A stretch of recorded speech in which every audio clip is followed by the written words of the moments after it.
دیکھیے، خدا کو کسی نے دیکھا نہیں ہے، لیکن ساری دنیا خدا کو مانتی ہے۔ تو اس پہ عتیق احمد جاذب صاحب نے کیا خوب لکھا ہے کہ ہم نے تجھے جانا ہے فقط تیری عطا سے، ہم نے تجھے جانا ہے فقط تیری عطا سے، سورج کے اجالوں سے، فضاؤں سے، خلا سے، چاند اور ستاروں کی چمک اور ضیاء سے، جنگل کی خاموشی سے، پہاڑوں کی انا سے، پرہول سمندر سے، پراسرار گھٹا سے، بجلی کے چمکنے سے، کڑکنے کی صدا سے، مٹی کے خزانوں سے، اناجوں سے، غذا سے، برسات سے، طوفان سے، پانی سے، ہوا سے، ہم نے تجھے جانا ہے فقط تیری عطا سے۔ گلشن کی بہاروں سے تو کلیوں کی حیا سے، معصوم سی روتی ہوئی شبنم کی ادا سے، لہراتی ہوئی باد سحر باد صبا سے،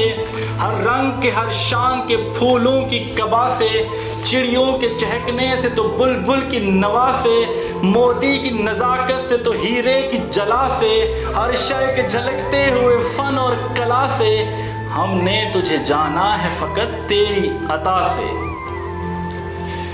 دنیا کے حوادث سے، وفاؤں سے، جفا سے، رنج و غم و آلام سے، دردوں سے، دوا سے، خوشیوں سے، تبسم سے، مریضوں کی شفا سے،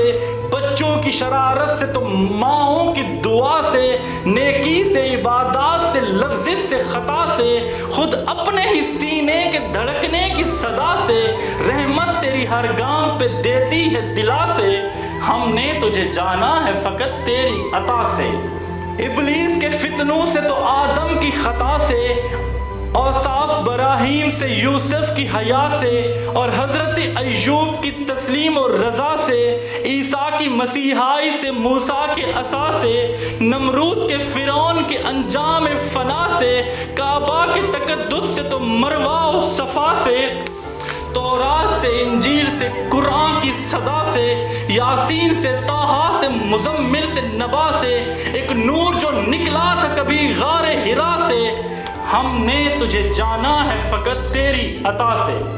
ہم نے تجھے جانا ہے فقط تیری عطا سے۔